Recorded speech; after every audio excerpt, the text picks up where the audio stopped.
Double, épisode 7. Ravie de vous retrouver pour ce nouvel épisode. Et ouais, pour le 6, j'ai pas été cool, enfin surtout la fin du 6, puisque quelqu'un avait frappé à ma porte. Mais il s'agissait juste de ma voisine Sophia qui me proposait un martini blanc. Maintenant, on va reprendre l'histoire. Cela faisait plusieurs jours que je me posais des questions sur l'absence de la mère de Lucas. Elle n'avait pas de visage, pas de prénom, pas d'histoire. Seule une ombre silencieuse entourait la vie de cet enfant et de son père, William Pareshki. Pourquoi personne n'en parlait ? Et surtout, pourquoi avais-je l'impression que Lucas esquivait toute question la concernant ? Fallait que je sache. Est-ce que la mère de Lucas, elle était vivante, elle était morte, elle avait quitté la France ? Ou bien était-elle partie faire le carnaval de Rio et n'est-elle jamais revenue ? Je sais pas. Bon, j'avoue, j'ai totalement craqué. Non, j'ai pas fait ça, j'ai pas imaginé ce scénario. J'ai décidé de commencer par différentes archives et l'inscription à l'école. Parce que pour qu'un élève soit inscrit dans une école, il doit fournir des documents précis. L'acte de naissance, le livret de famille, justificatif de domicile, etc. Et peut-être que ces papiers de l'inscription pouvaient me donner une piste. Dans le dossier de Lucas, pourtant soigneusement classé, il n'y avait rien d'inhabituel. Une simple copie de son acte de naissance indiquait qu'il était né à Paris, mais seul le nom du père, William Pareshki, y figurait. Aucun signe de la mère. J'ai pu relire chaque ligne plusieurs fois, espérant que mes yeux avaient manqué quelque chose, un nom, rien. Le livret de famille n'était pas dans le dossier. Peut-être d'ailleurs n'avait-il jamais été fourni. Je décide alors de prendre mon ordinateur et faire des recherches en ligne. Je tapais William Pareshki et les mots-clés famille, épouse, enfant. Les résultats étaient étonnamment banals. Des annonces professionnelles liées à son travail d'ingénieur, quelques publications sur les réseaux sociaux, mais aucune mention d'une femme ou d'une quelconque relation, comme si elle n'avait jamais existé. Ne lâchant pas l'affaire, je me suis rendue à la maternité où Lucas était censé être né. C'était un hôpital réputé à Paris, pas très loin de l'école, donc ça c'est très bien. Et je profitais d'un prétexte professionnel pour me renseigner discrètement. À l'accueil, il y avait une secrétaire qui m'a dit « Désolée madame, les archives des naissances sont confidentielles. Même si je pouvais vous donner des informations, cela remonte à des années, voire... vous devriez mieux demander directement à la famille. » Évidemment, j'allais pas demander à la famille, c'était hors de question. Je pouvais pas poser la question directement à Monsieur Pareshki ou même à Lucas. C'était complètement... bref. Chez moi, j'ai continué mes recherches. Cette fois-ci, j'utilisais les bases de données publiques et les forums généalogiques pour fouiller davantage. Peut-être qu'un mariage ou une mention légale de la mère de Lucas apparaîtrait quelque part. Je suis même allée sur Copain d'avant, c'est assez drôle ce truc. Mais bref, tout ce que je trouvais me ramenait toujours à la même impasse. Le vide. Mais vraiment le vide, pas de nom, pas de trace, comme si elle avait été effacée des archives. Une femme invisible, ou alors j'étais vraiment pas douée. Peut-être ça aussi. Je repensais à l'affiche de Lucas et au logo mystérieux. Et si cette histoire avait un lien ? Et si la mère était impliquée dans quelque chose de plus grand ? Une hypothèse me traversa l'esprit, je me suis dit, mais en fait la mère elle a été accusée de quelque chose, elle a un secret, il y a une fuite, il y a une disparition volontaire, ou alors une implication dans quelque chose genre pas bien du tout. Mais bon, sans aucun élément concret, tout ça c'est des suppositions et j'ai rien d'autre, à part mon imagination qui est énorme, genre énorme. Comme... non, juste énorme.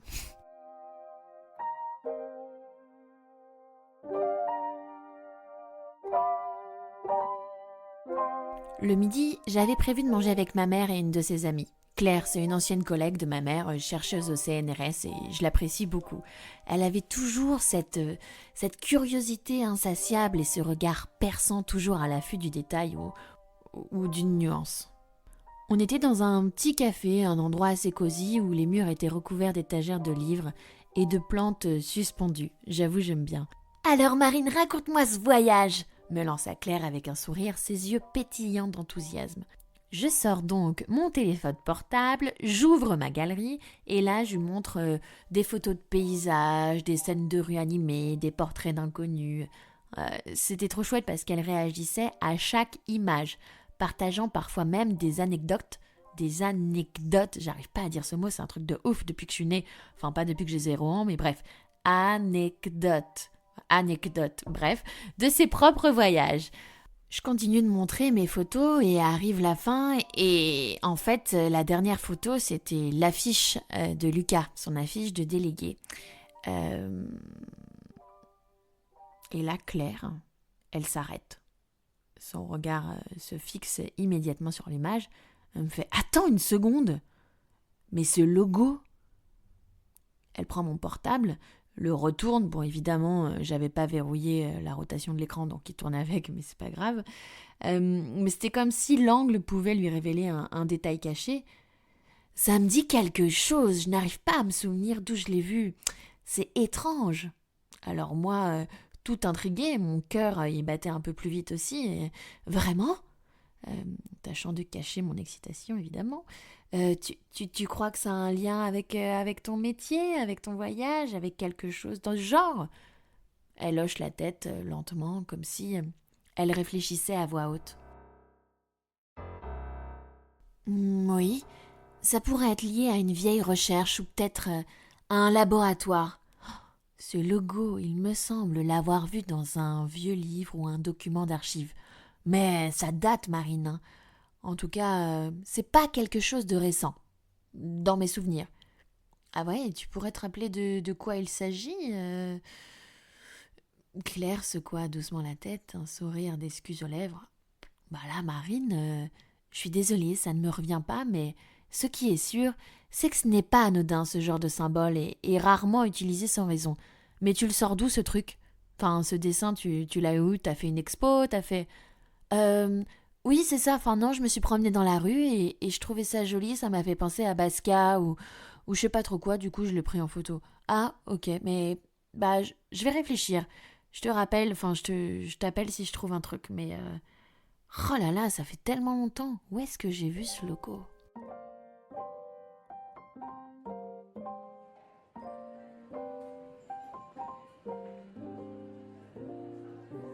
On continua de déjeuner et de parler de nos voyages. En tout cas, ce resto, il est trop cool, c'est le Bouillon. Franchement, je vous le conseille. Il y a République, il y a Pigalle. On mange trop bien, surtout les œufs mayonnaise. Bref, et puis c'est pas trop cher. Bon, tout ça pour vous dire que je voyais quand même que Claire, elle continuait à penser à ce petit logo.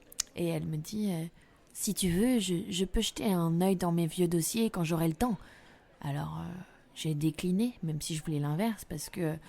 Je voulais pas qu'elle en parle à qui que ce soit d'autre. Oh non, non, c'est gentil, mais ce n'est pas si important, j'ai juste pris ça dans la rue, c'était vraiment juste par curiosité, tu me connais.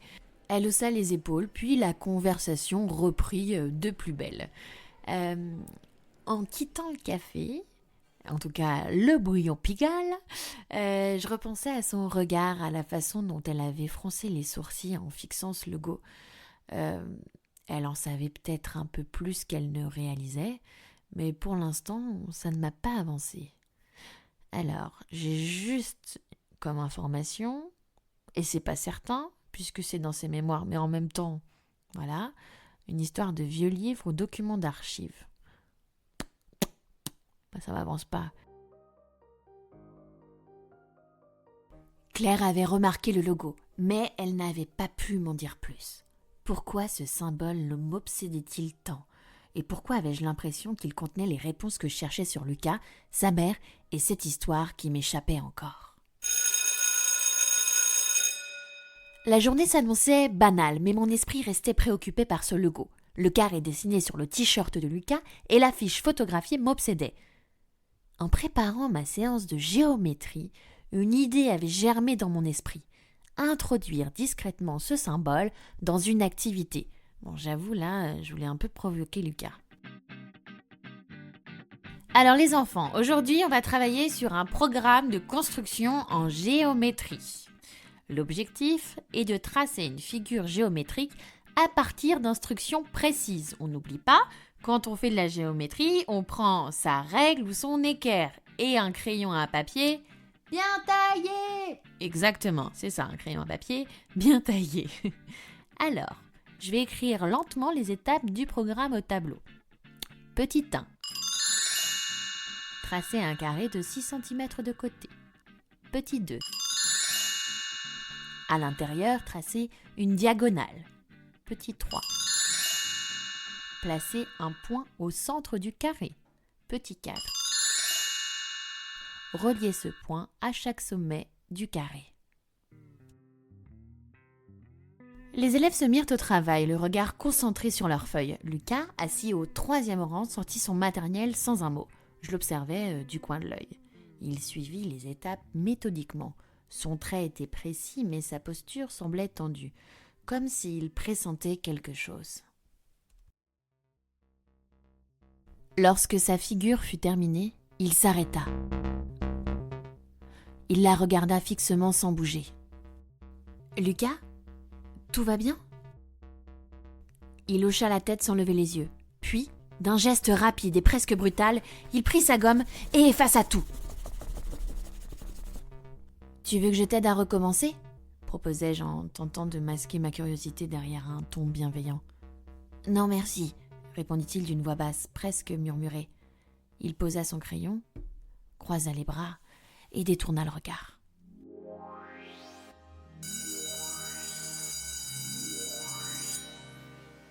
Les élèves rangèrent leurs affaires en bavardant joyeusement, mais Lucas resta silencieux. Il fut l'un des derniers à quitter la salle, son visage fermé et sans même un regard en arrière. Je restai seule quelques instants dans la classe, contemplant les figures inachevées sur les bureaux, ce carré, ce logo. Qu'avait-il éveillé en lui ? Et pourquoi l'avait-il effacé si vite ?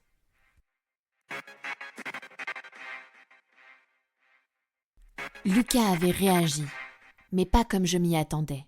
Était-ce une coïncidence ou ce symbole était-il vraiment lié à quelque chose qu'il voulait cacher ? Plus j'avançais, plus je sentais que cette histoire devenait dangereusement complexe et intrigante.